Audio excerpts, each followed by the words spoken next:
واخيرا وصلنا. ترى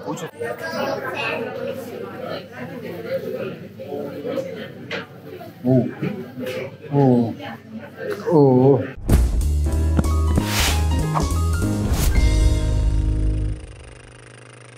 طب انا عايز اروح روما دلوقتي عشان احنا تايهين. حد يودينا روما يا جدعان. بس هو احنا مكان حلو تمام، فمش متضايقين يعني. ليه يا عم انت كده مش شايف المكان؟ حاجه روعه. فهنروح هنركب مترو، ومن مترو للكوليسيوم. خليك معانا.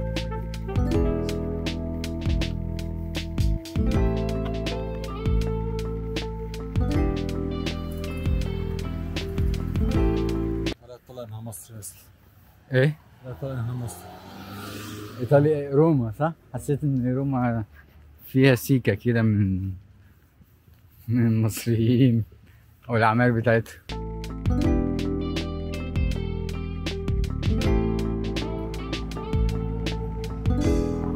اوكي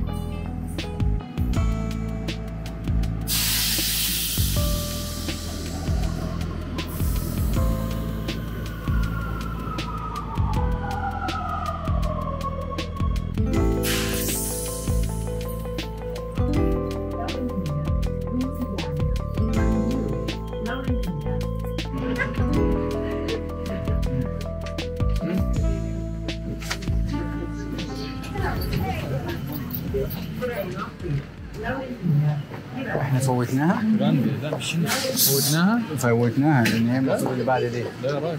والله حسك كده. فوتناها ازاي ما كنا نتابع؟ كنت عايز اشوف من هنا دلوقتي هيعمل ايه فيها. فوتناها ازاي دي؟ اوه الشيخ فوتناها فعلا. المفروض نروح فين بقى؟ كام كيلو؟ يعني هي محطة واحدة بس.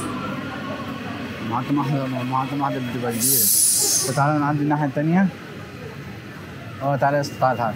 احنا فوتنا يا جدعان المحطة، يا اما فوتناها يا اما ما بيقفش عليها اصلا. لان لو وقف عليها كنا هناخد بالنا. ما وقفش بقى عليها. لا هو وقف عليها بس ما وقفش. مستحيل المحطة ما وقفش عليها مستحيل. هنشوف دلوقتي. وايه الزحمة دي كمان؟ رجعنا نركب المحطة الصح تاني من نفس الخط بس العكس، الاتجاه العكسي، ووصلنا. بس هي فين بالظبط مش عارف، هنشوف دلوقتي على GPS ونروح. بس هنعدي من هناك، هنعدي الخط الابيض ونكمل. اوكي بص في مكان هناك ده، بس انا مش عارف ده ايه. استنى هنشوف. ده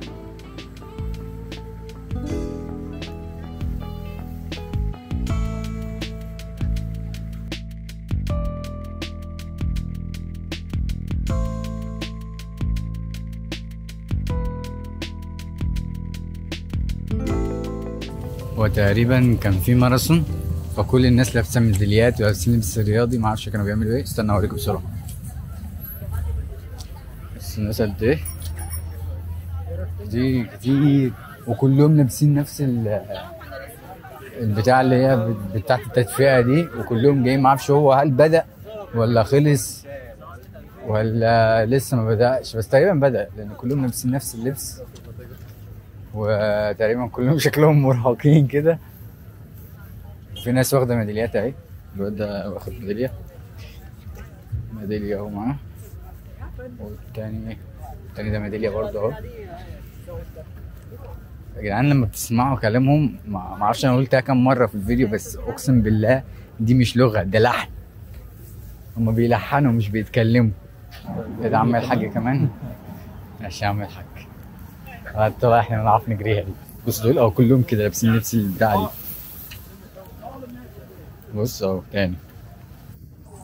فاحنا تقريبا فاتنا الماراثون. ما كنا نجري يا شباب معاهم. نجري بس عادي مش مشكلة. نجري عادي مش مشكلة. بس يا جدعان وصلنا الكولوسيوم.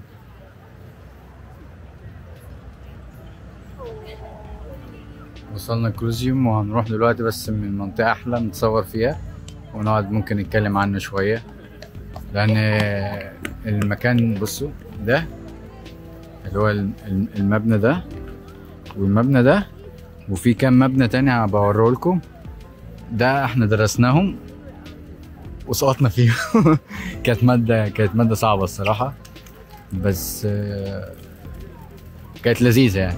هنشوفهم دلوقتي.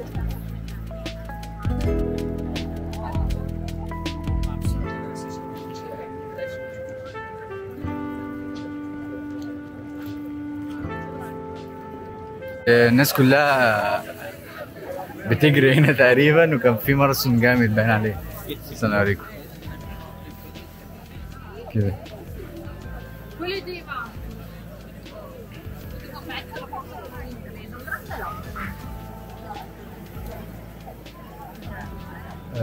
واحنا عايزين نطلع فوق، بس احنا مش عارفين نطلع ازاي.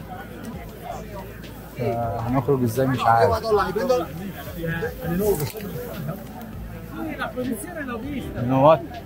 لقيت المخرج اهو. دخلت الشارع كده،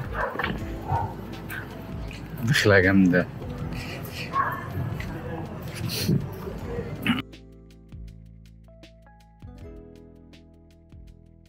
الكوليزيوم عبارة عن مبنى مدرج عملاق على شكل الاستادات حاليا، وكان بيشيل من 50,000 ل80,000 شخص، وكان بيتم فيه أنشطة كتير زي المصارعة مع الأسود والقتالات الدامية المعروفة وقتها، وكان برضو بيستخدم للاحتفالات العامة.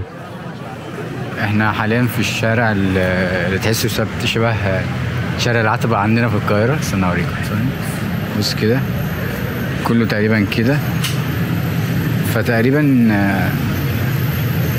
كل الناس اللي بتيجي مثلا تجيب حاجات وكده، بتجيب حاجات من هنا. يعني مثلا كل الحاجات دي بيورو، بس انا اكيد مش هجيب، او هجيب بس مش دلوقتي.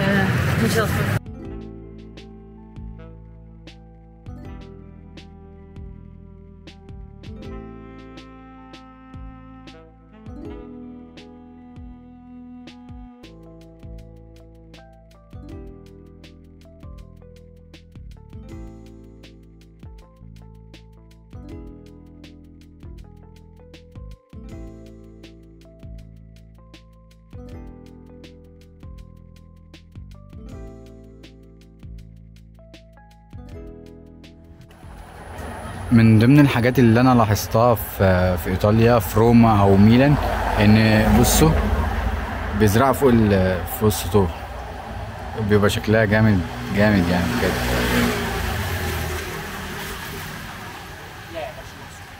وفي كل حته احنا لو هنوقف على كل مكان نصور فيه مثلا، احنا ممكن ما نخلصش لمده اسبوع. فاحنا بنحاول على قد ما نقدر نغطي الحاجات المهمة، يعني اللي بتبقى معروفة قوي. فاحنا هنعدي الطريق ده. احنا طريقنا كده، لا خلينا زي ما احنا مكملين.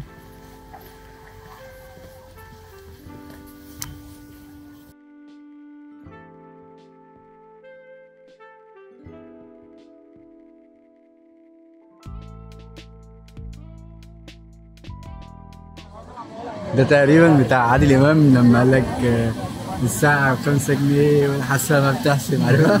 متفرجتش عليه؟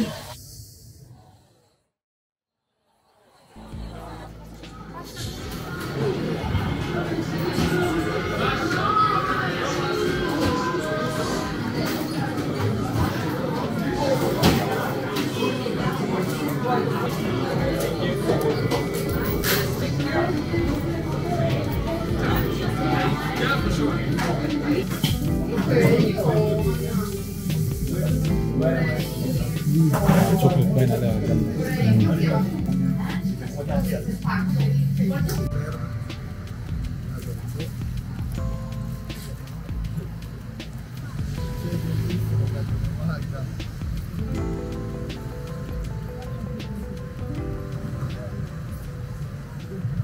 دلوقتي احنا رايحين مدينة تانية وجديدة، او مش مدينة، هي بالاحرى بلد تانية. فهتكون ايه يا ترى؟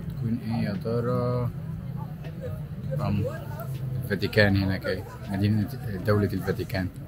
هنروح لها دلوقتي ونشوف.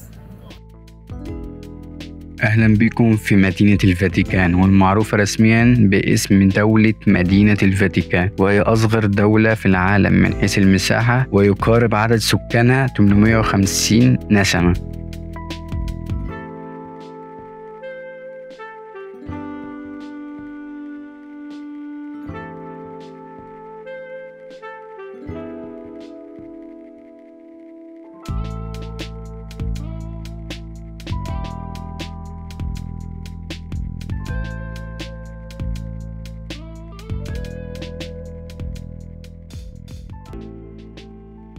الكنيسة الرومانية الكاثوليكية، وهي من أكبر الكنائس المسيحية في العالم. معمد في الكنيسة 1.3 مليار كاثوليكي على مستوى جميع أنحاء العالم. ومن بعد كده اضطرينا نتحرك لموقف الأتوبيسات، هنروح فينيسا على طول عشان نلحق طيارة العودة.